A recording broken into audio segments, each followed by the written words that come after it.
أعوذ بالله من الشيطان الرجيم بسم الله الرحمن الرحيم الحمد لأهله والصلاة والسلام على أهلها الحمد لله الذي جعلنا من المتمسكين بالقرآن الكريم وبولاية أمير المؤمنين وأئمة المعصومين عليهم السلام. درود بر محمد و آل محمد. اللهم صل على محمد وآل محمد. أما بعد قال الله سبحانه وتعالى في محكم كتابه المجيد وفرقانه الحميد بسم الله الرحمن الرحيم لقد أرسلنا رسلنا بالبينات وأنزلنا معهم الكتاب والميزان ليقوم الناس بالقسط. درود بر محمد و آل محمد. اللهم صل على محمد وآل محمد. تمام در تعریفیں خدائے وحدہ لا شریک کے لیے، درود اور سلام محمد اور اہل بیت محمد علیہ الصلوۃ والسلام کی ذوات مقدسہ پر. حمد ہے اس خدا کی کہ جس نے ہمیں اور آپ کو قرآن کریم، ولایت امیر المومنین اور دیگر ائمہ علیہم السلام کی ولایت و ولایت سے متمسک کیا. سب سے پہلے آپ تمام سامعین کو امام حسن عسکری علیہ السلام کی ولادت کی مبارکباد پیش کرتا ہوں، اور خاص آپ سب کے توسط سے ہم سب امام زمان علیہ السلام کو ان کے بابا کی ولادت کو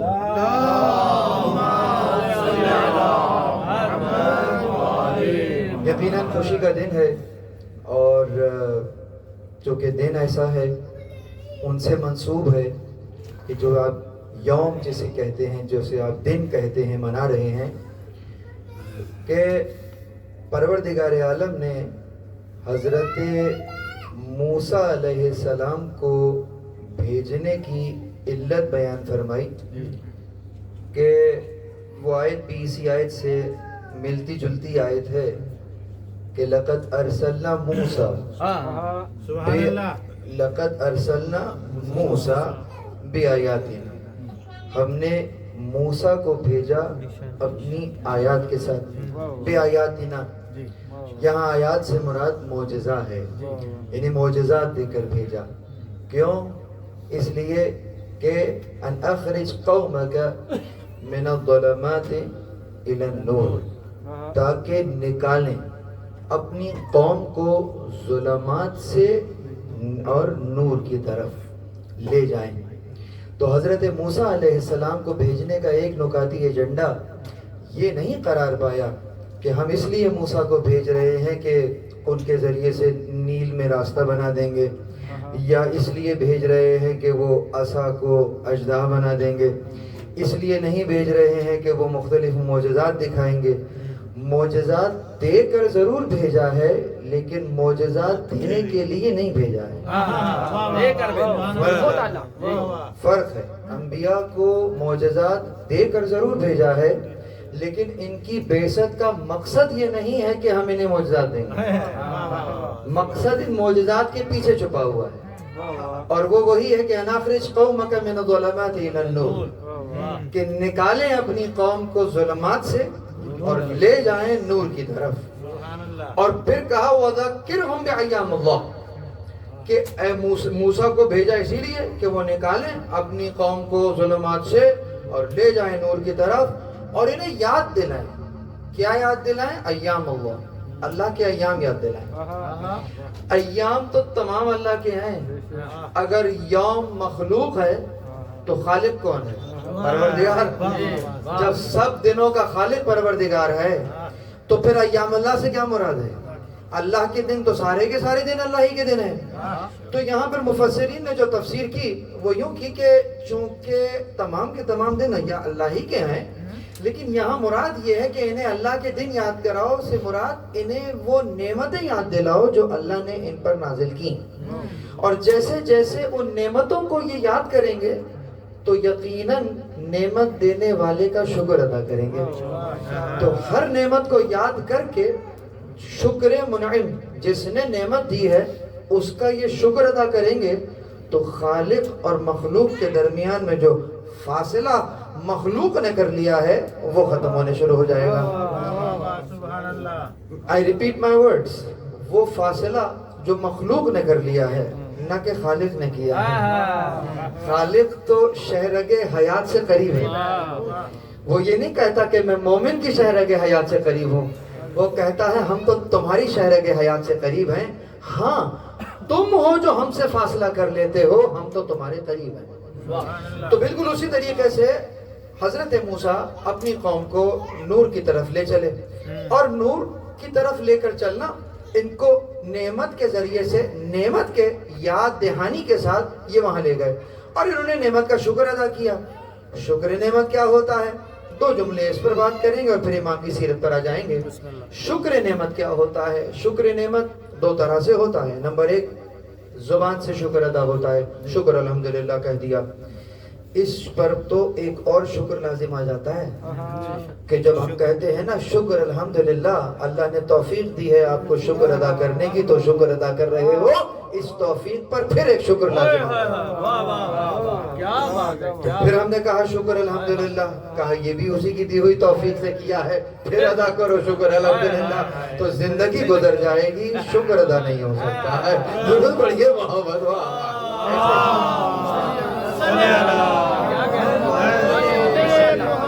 ہو سکتا. تو دوسرا طریقہ کیا ہے؟ اس کو کہتے ہیں پریکٹیکل شکر. یہ تھیوری تھی, اور تھیوری پریکٹیکل کے بغیر قبول نہیں ہے. جو پریکٹیکل شکر ہے وہ یہ ہے, بہت توجہ, آج میلاد کے دن ہے, وہ یہ ہے کہ نعمت کو وہاں استعمال کیا جائے, یا نعمت کے ذریعے سے وہ مقصد حاصل کر لیا جائے جس مقصد کے لیے نعمت کو دیا ہے. یہ شکر نعمت ہے. تو اگر نعمت کو اس مقصد کے لیے استعمال کیا جائے جس مقصد کے لیے دیا ہے, یہ شکر نعمت ہے. اور اگر نعمت کو وہاں استعمال کیا جائے جہاں استعمال نہیں ہونا ہے, یا جس مقصد کے لیے دیا ہے اس مقصد کے لیے استعمال نہ کیا جائے, تو یہ کفران نعمت ہے. شکران نعمت, کفران نعمت. اللہ نے یہ 12 ائمہ آپ کو دیے ہیں. یہ فقط نعمت نہیں ہے, نعمت عظمیٰ. تو جب نعمت عظمیٰ ہے تو نعمت عظمیٰ کا شکر کیا ہوگا؟ کہا شکر وہی ہے کہ جس مقصد کے لیے تمہیں نعمت دی ہے, اگر اس مقصد کو پا لو گے تو یہ شکر نعمت ہوگا, اور اگر اس سے فائدہ نہیں اٹھاؤ گے, اسی کو کفران نعمت کہتے ہیں. درود بر محمد و آل محمد. یہ کفران نعمت. اب سمجھ میں آیا رسول اللہ نے کیوں کہا تھا کہ علی خیر البشر, علی خیر بشر ہیں. ومن شک فیہ فقد کفر, کہ جس نے اس میں شک کیا اس نے کفر کیا ہے, یعنی کفران نعمت کر دیا.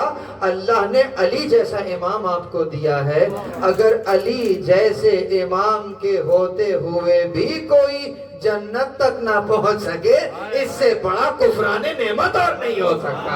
درود بر محمد وآلہ.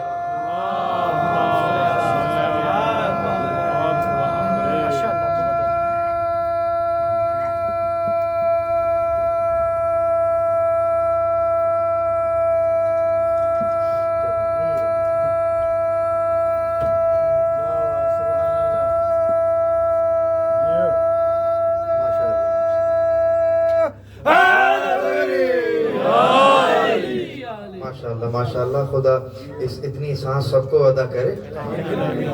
اتنے میں تو چائے بھی پی جا سکتی تھی. تو بہرحال عرض یہ کر رہا تھا کہ اللہ تعالیٰ نے یہ جو نعمتیں دی ہیں یہ کسی مقصد کے لیے دی, اور مقصد کیا ہے؟ ان اخرج قومک من الظلمات الی النور, کہ نکال لیں ظلمات سے اور لے جائیں نور کی طرف. نور کیا ہے؟ نور ہدایت ہے. نور کیا ہے؟ نور جنت ہے. نور کیا ہے؟ نور قرب الہی ہے. اگر ان ایام کو یاد کرتے ہوئے, بہت توجہ, اب یہاں تک کی گفتگو کا مائل اسٹون دے رہا ہوں, اور وہ یہ کہ موسیٰ نے قوم کو نعمتیں یاد دلائیں. یاد کرو تم پہ خوان نازل ہوا تھا, یاد کرو ہم نے نیل میں رستہ بنایا تھا, یاد کرو فرعون کے چنگل سے آزاد دلائی. تو یہ جو چھوٹی چھوٹی نعمتیں یاد دلا رہے ہیں, ان نعمتوں کو یاد کر کے قوم اگر خدا تک پہنچی ہے تو وہ دن ایام اللہ کہلا رہا ہے. توجہ ہے کہ ان نعمتوں کو وہ خوان آسمان سے، خوان کیا مطلب کھانا نازل ہوا تھا، وہ من و سلوہ نازل ہوا تھا، تو من و سلوہ کو یاد کر کے دن یوم اللہ بن جاتا ہے. ایسا ہے کہ نہیں ہے؟ اگر من و سلوہ کو یاد کر کے دن یوم اللہ بن جاتا ہے تو مجھے بتاؤ اگر ان کو یاد کر رہے ہو کہ جن کو اگر پروردگار خلق نہ کرتا تو کچھ خلق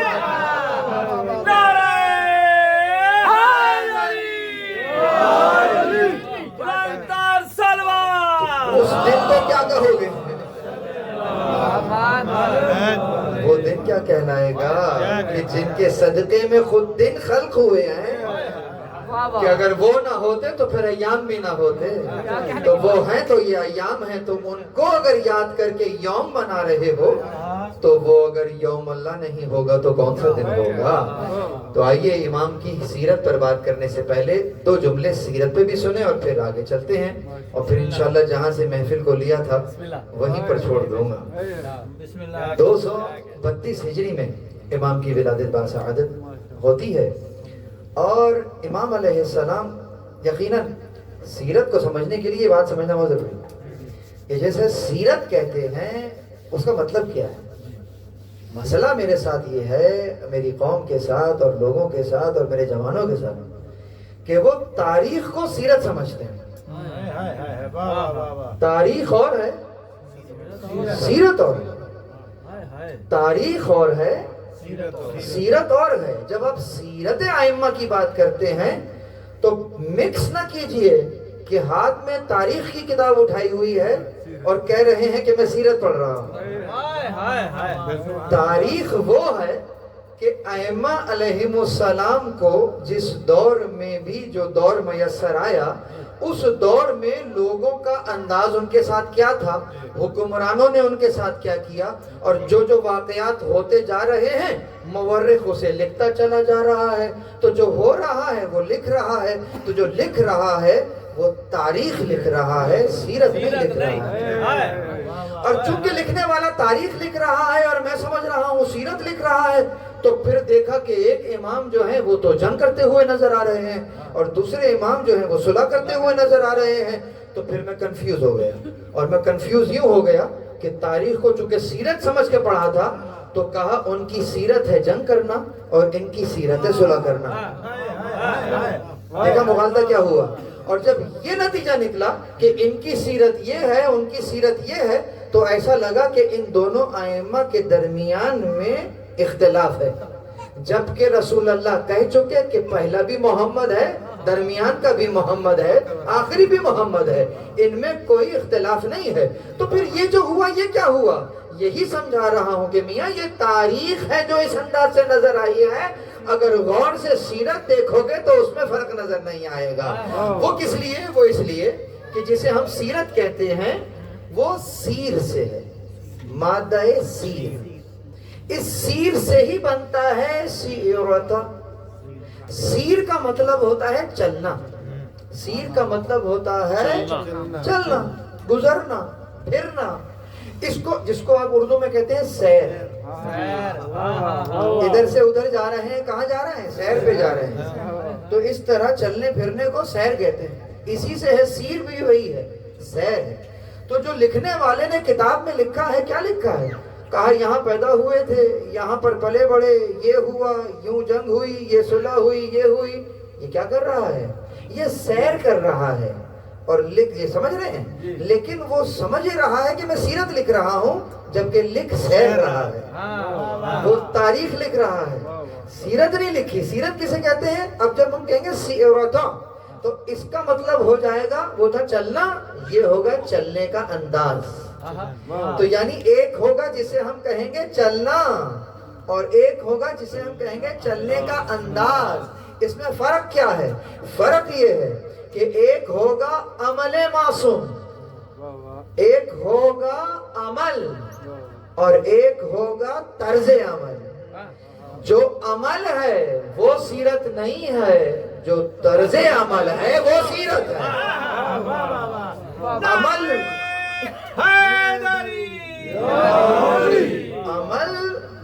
سیرت نہیں ہے، طرز عمل سیرت ہے. اسی لیے جسے کہا جائے کہ جو عمل کیا ہے وہاں جنگ ہوئی ہے، ادھر صلح ہوئی ہے، تو اس میں سیرت کہاں سے دکھے گی؟ سیرت ایسے دکھے گی کہ جو عمل ہو رہا ہوگا وہ تو سیرت نہیں ہے، لیکن وہ عمل کیوں ہو رہا ہوگا، اس کیوں کا جواب سیرت ہے. اب یہاں تضاد نہیں نظر آئے گا، کیوں میں تضاد نظر نہیں آئے گا. عمل میں مختلف عمل نظر آ رہا ہے، لیکن اس عمل کے پیچھے جو کیوں چھپا ہوا ہے اس کا جواب جو آئے گا وہ سیرت آئے گی. کیوں کہا؟ اس لیے کہ ادھر جنگ ہو رہی ہے. کیا ہے سیرت؟ کہا اصلاً مقصد دین کا دفاع ہے. ادھر صلح ہو رہی ہے، کیوں ہو رہی ہے؟ کہا دین کے دفاع کے لیے ہو رہی ہے. نہ ادھر فرق ہے نہ ادھر فرق ہے، ایسے سیرت کہتے ہیں. درود بر محمد و آلہ. یہ سیرت ہے.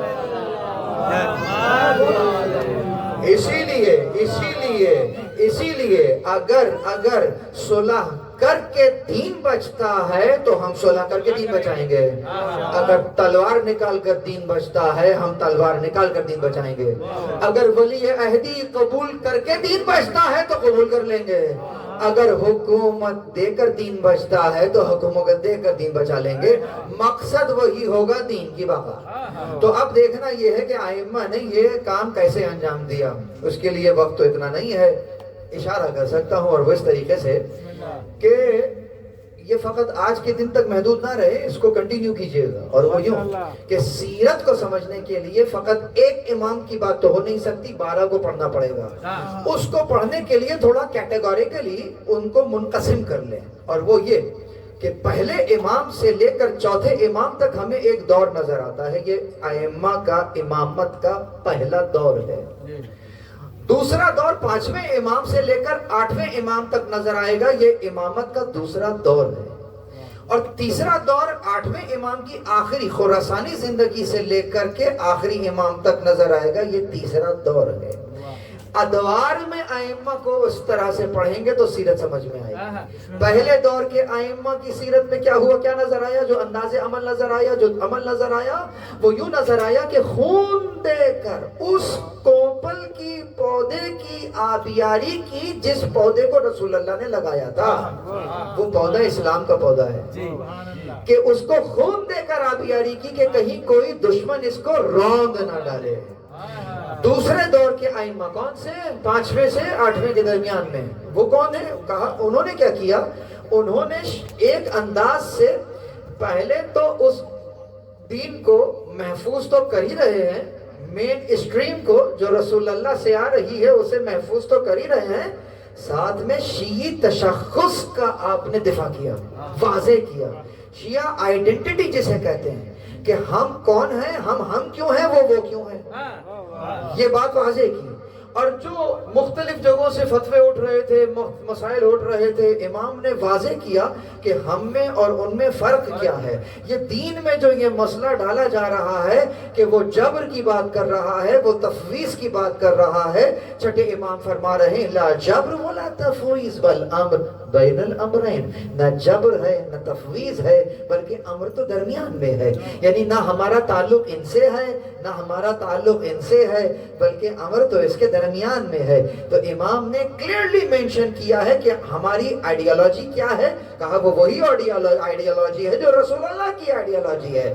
یہ وہ لوگ ہیں جو ٹی ٹریک ہو گئے ہیں، ہم تو اسی ٹریک پر چل رہے ہیں جس پر اللہ ہمیں دیکھنا چاہتا ہے. یہ ائمہ علیہم السلام نے دوسرے دور میں کیا. اسی لیے یہ جتنے لوگ اس وقت یہاں بیٹھے ہوئے ہیں اور جتنے مجھے سن رہے ہیں، اگرچہ ہم سب کے سب محمدی ہیں، ہم سب کے سب علوی ہیں، ہم سب کے سب حسنی ہیں، ہم سب کے سب حسینی ہیں، لیکن عالم اسلام آپ کو جانتا ہے جعفری کے نام سے. یہ وہ آئیڈینٹی ہے جو امام نے سیکیور کی ہے کہ دیگر کو آپ سے اور آپ کو دیگر سے جدا کر کے دکھا دیا ہے کہ یہ ہیں وہ ہیں. بس اس انداز سے عالم اقوام میں نہیں، عالم اسلام میں جو آپ کی آئیڈینٹی آ رہی ہے وہ اس انداز سے جعفری کے عنوان سے آ رہی. کیوں کبھی سوچا؟ اس لیے کہ انہوں نے آپ کو تشخص دے دیا، شیعہ آئیڈیالوجی کا تشخص نظر آ گیا. تیسرے دور کے ائمہ نے کیا کیا؟ بہت توجہ. یعنی اس دور میں خاصیوں کے ساتھ کیا ہوا اور ائمہ نے کیا. اس دور میں ائمہ علیہم السلام بحیثیت رہبر پہچان لیے گئے. آپ دیکھیے اسی لیے حکومتوں کا انداز دیکھیے کہ ڈھونڈ کر قید و بند کی صعوبتیں ہو رہی ہیں. اور کس طریقے سے ائمہ کی عمریں دیکھ لیجئے. مولا علی کی 63 ایئرز ہے لیکن جب آگے جاتے ہیں جس امام کا تذکرہ کر رہے ہیں 28 سال نویں امام 25 سال. عمریں دیکھیے 25 سال کی عمر کیا ہوتی ہے, 28 سال کی عمر کیا ہوتی ہے. اور جب حضرت حجت تک بات آئی تو پیدا ہونے سے پہلے ڈھونڈ رہے ہیں کہ ولادت کہاں ہونی ہے, وہیں پر معاملہ ختم کر دیا جائے. یہ وہ انداز تھا کہ جب شیعہ اس حد تک میچور ہو چکے, یوں کہہ لیجئے کہ ان کو یہ اندازہ ہو گیا کہ ہم حکومت کو بھی سنبھال سکتے ہیں, اور اس انداز سے یہ ان میں کانفیڈنس ڈیولپ ہو گیا. اس دور کے ائمہ نے اس انداز سے اپنے حق کو دفاع کیا, پہنچایا. اور اس کی ایک مثال جو ہمیں نظر آئی خاص اس انداز سے, جس کو ہم 8ویں امام سے اگر لے کے چلیں کیونکہ وہیں سے اس دور کا بھی آغاز ہوا, کہ مأمون ملعون نے جب حکومت انہیں دینا چاہی اور کہا, مکر کر رہا تھا کہ میں لباس خلافت اتار کر آپ کو دے رہا ہوں, تو امام نے کس طریقے سے اس کے مکر کو آشکار کیا. کہا کہ اللہ, پہلے تو دعا کی کہ اے پروردگار تیرا شکر ہے کہ ہمارے اس حق کو تو نے حفاظت میں رکھا, محفوظ رکھا, جسے لوگوں نے بھلا دیا تھا. یعنی ہمارا حق ہے رہبری کا اور یہ رہبر بن کر بیٹھ گیا تھا, تو ہمارے حق کے ڈھاکہ ڈال کر بیٹھا ہے. امام علیہ السلام نے دعا کی کہ اب حمد ہے پروردگار کی کہ جس نے ہماری اس شے کی حفاظت کی جسے لوگوں نے بھلا دیا تھا. اس کے بعد کہا اے حاکم یہ بتا کہ یہ خلافت اگر اللہ نے تجھے دی ہے تو پھر تجھے کیا حق پہنچتا ہے کہ جو چیز اللہ نے تجھے دی ہے وہ تو کسی اور کو دے دے, اور اگر یہ تیری نہیں ہے تو پھر تجھے کیا حق پہنچتا ہے کہ جو چیز تیری ہے ہی نہیں وہ تو کسی اور کو دے دے. درود اور محمد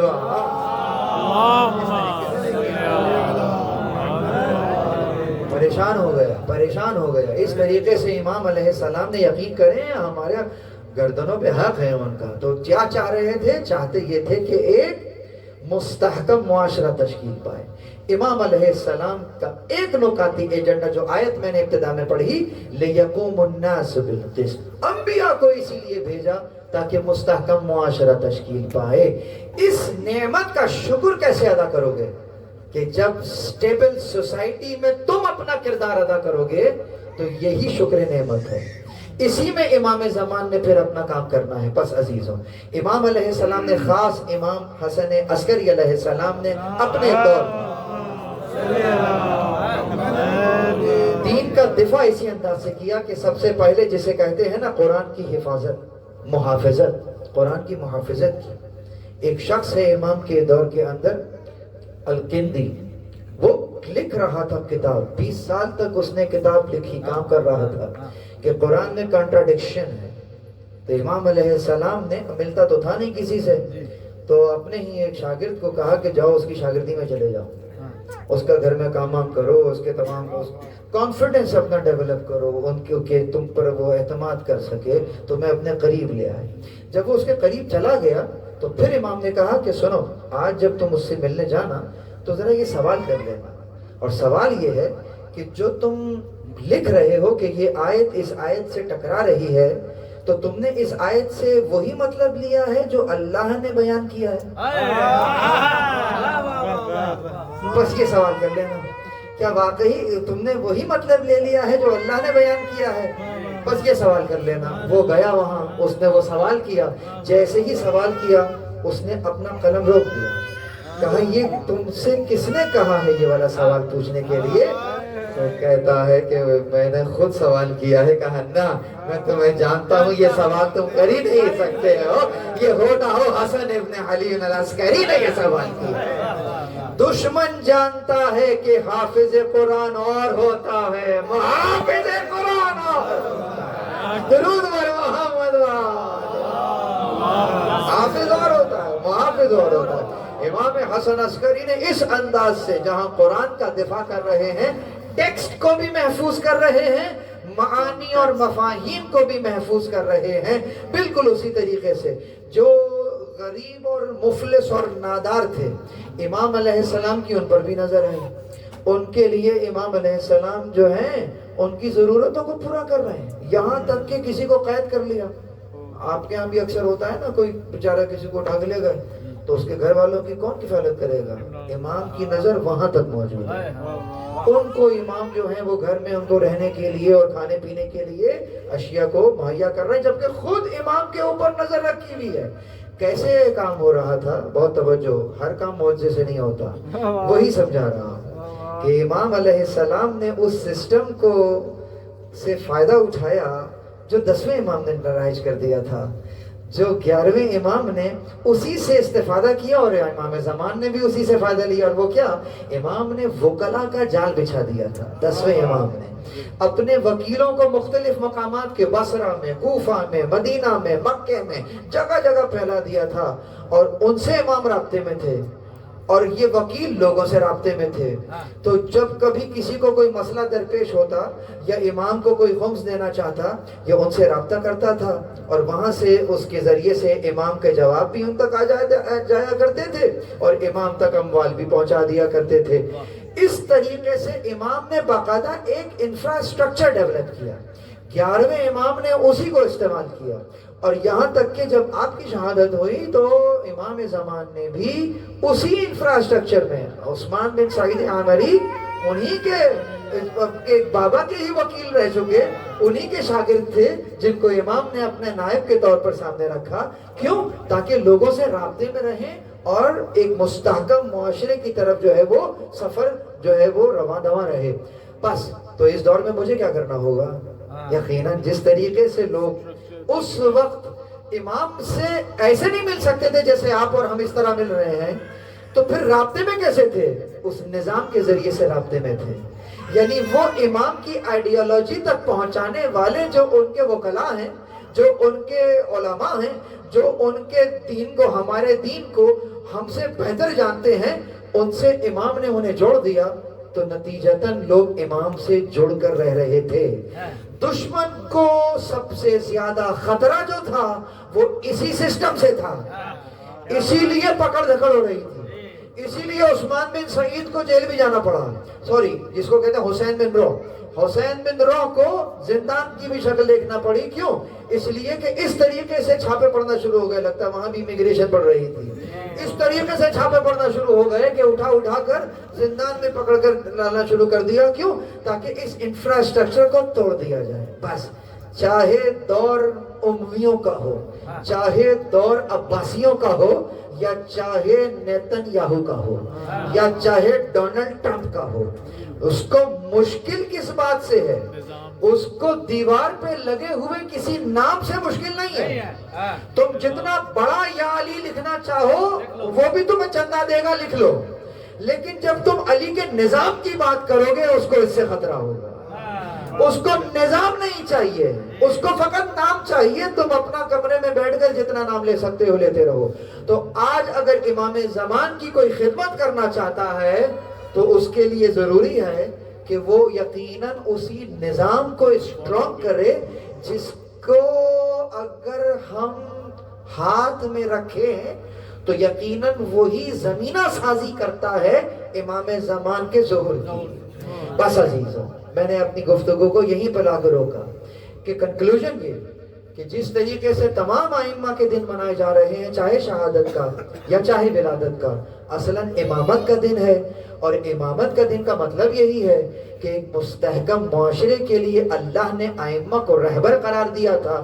ہم نے یہ دیکھنا ہے کہ میں آ تو رہا ہوں امام بارگاہ، میں مجلس میں بھی آ رہا ہوں، لیکن میرا بھائی جو ہے مجھ سے خوش نہیں ہے، میرا سیٹ اپ جو ہے، میرا سسٹم جو ہے وہ کولیپس کر رہا ہے، وہاں پر مستحکم استحکام نہیں ہے۔ تو اس کا مطلب یہ ہوگا کہ امام زمان جو چیز دیکھنا چاہ رہے ہیں وہ انہیں نظر نہیں آ رہی ہے۔ بہت توجہ۔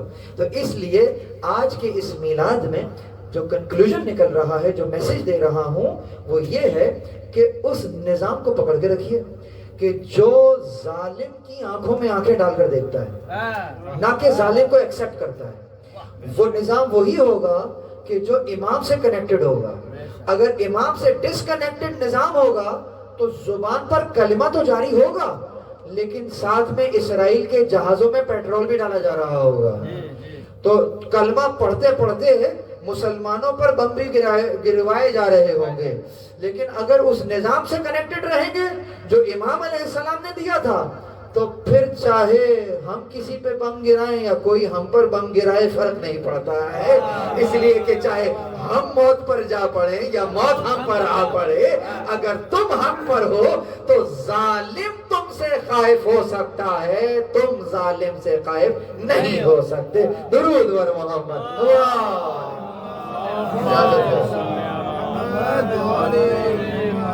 تو جیسا کہ میں نے کہا تھا زاہد بھائی بھی بیٹھے ہوئے ماشاءاللہ سے آج اور جشن کے ماحول میں بیٹھے ہوئے ہیں.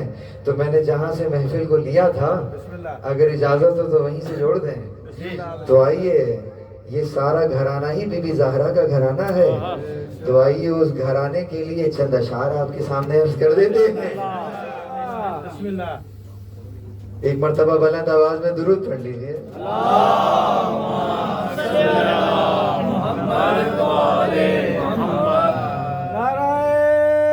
اب آپ جیسا گانا تو ہے نہیں، مائک میں گنجائش ہے تو شاید بن جائے گا. ہے گنجائش؟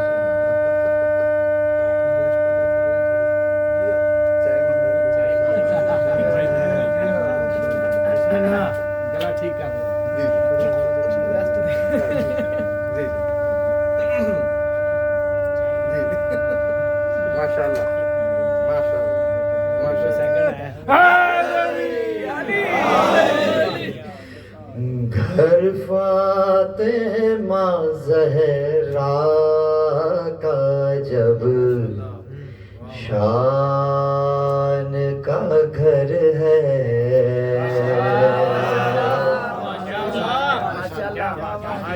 گھر فاطمہ زہرا کا جب شان کا گھر ہے،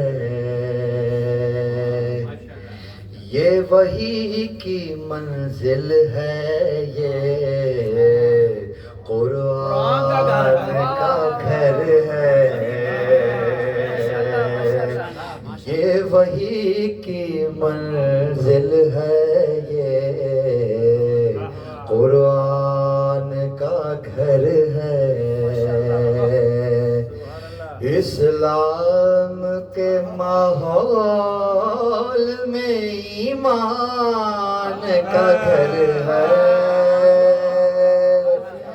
مومن کی منافق کی یہ پہچان کا گھر ہے، مومن کی مومن کی منافق کی یہ پہچان کا گھر ہے. اور کچھ لوگ مرے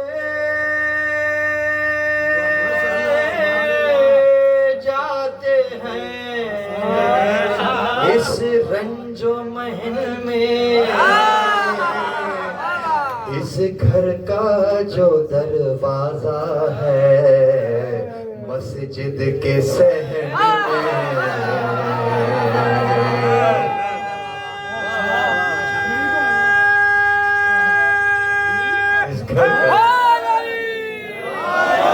اس گھر کا جو دروازہ ہے مسجد کے صحن میں،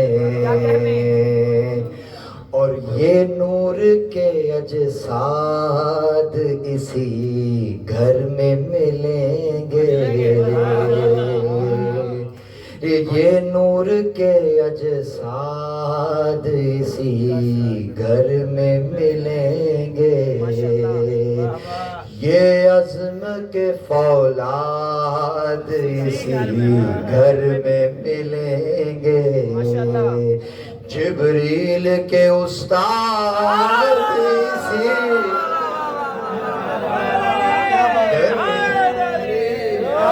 جبریل کے استاد اسی گھر میں ملیں گے، اس اس سطح کے افراد اسی گھر میں ملیں گے اور امکان کی باس آخری سرحد نظر آیا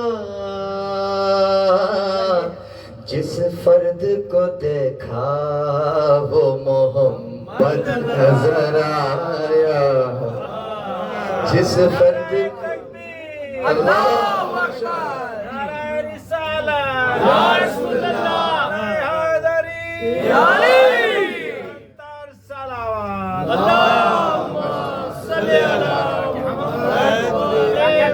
تو اللہ نے اس گھر کو نبوت سے نوازا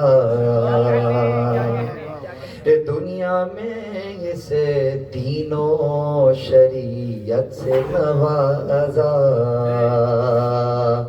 عصمت سے ولایت سے امامت سے نوازا ہر فرد کو قرآن کی آیات سے نوازا ہر فرد کو قرآن کی آیات سے نوازا اور سانچے میں مشیت کے یہ افراد ڈھلے ہیں سب چادر تطہیر کے سائے میں پلے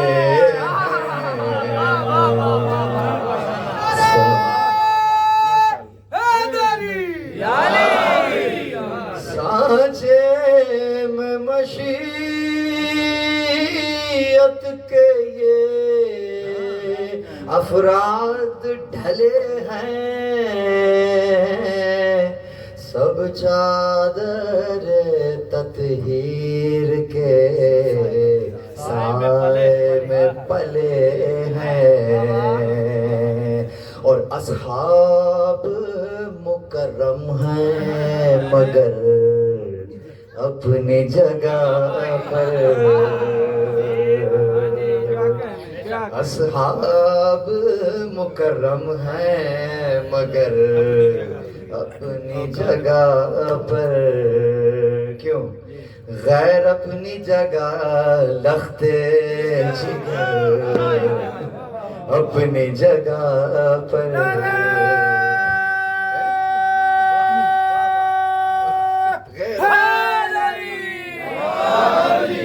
لاجیکل بات ہے نا بابا گھر والے اور گھر والوں میں فرق ہے نا تو غیر اپنی جگہ لختے جگر اپنی جگہ پر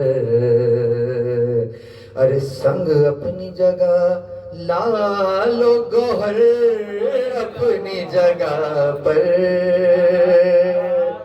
خار اپنی جگہ خل چائے تر اپنی جگہ پر اور پہلو میں جو بیٹھا ہو اسے دل نہیں کہتے رہبروں کو کبھی رہبر منزل نہیں کہتے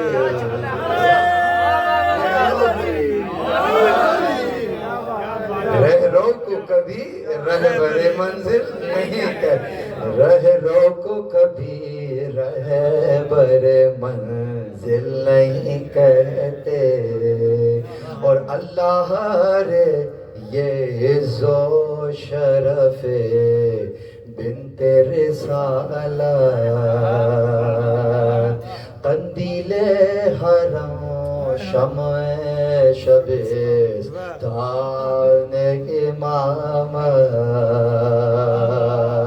اور رحمت جو محمد ہیں تو یہ پارہ رحمت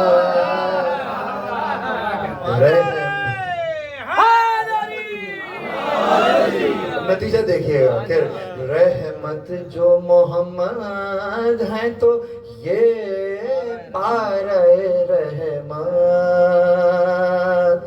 وہ کل نبوت ہے تو یہ جزو نبوت،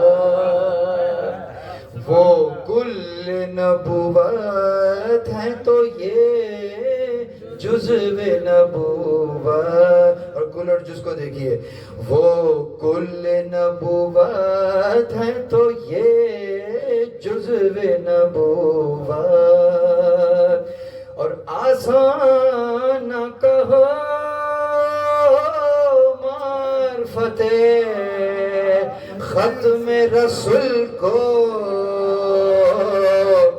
جو جز کو نہ سمجھا ہو وہ کیا سمجھے گا کل کو۔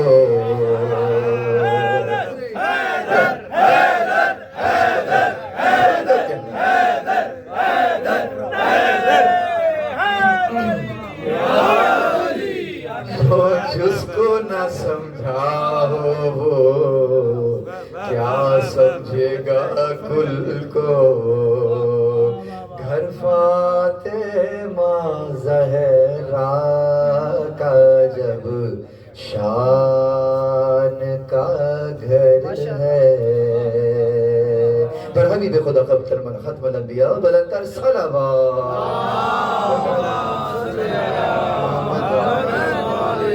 پروردگار عالم سے دعا ہے کہ ہماری اس نوکری کو قبول فرمائے۔ پروردگار عالم سے دعا ہے کہ یقیناً خوشی کا دن ہے، اور خوشی کے دن جو ہے وہ یقیناً قیدی آزاد کیے جاتے ہیں۔ اے پروردگار ہم گناہوں کی قید میں آئے ہیں، مبتلا ہیں، ہمیں اس قید سے آزادی نہیں دے۔ پروردگار تجھے واسطہ محمد اور اہل بیت محمد علیہ السلام کا ہمیں قرآن اور اہل بیت علیہم السلام کی معرفت نصیب فرما۔ ہمیں پروردگار عالم تجھ سے دعا ہے کہ جو بیمار ہیں مومنین و مومنات انہیں شفاء کاملہ و عاجلہ نصیب فرما۔ شہدائے ملت اسلامیہ کے درجات عالی ہیں، متعالی فرما۔ جتنے سامعین یہاں پر اس ذکر کو سن رہے ہیں پروردگار، ان کے جو گزشتگان ہیں انہیں مرحوم و مغفور قرار دے۔ پروردگار تجھے واسطہ محمد اور اہل بیت محمد علیہ السلام کا جس نے بھی اس بارگاہ میں کسی بھی انداز سے اپنا حصہ ڈالا ہے، پروردگار اس کی توفیقات میں بھرپور اضافہ فرما۔ پروردگار ہم تجھ سے ایک دعا مانگ رہے، اور وہ یہ خاص دعا کہ اے پروردگار ہمارے امام زمان بالکل ویسے ہی ہیں جیسے ہم چاہتے ہیں، ہمیں ایسا بنا دے جیسا امام زمان ہمیں دیکھنا چاہتے ہیں۔ امام زمان علیہ السلام کے دل کو ان کے ظہور کے ذریعے سے شاد اور خوشنود فرما، ہمیں ان کے آبان و انصار میں سے قرار دے۔ ربنا تقبل منا انک انت السمیع العلیم برحمتک یا ارحم الراحمین۔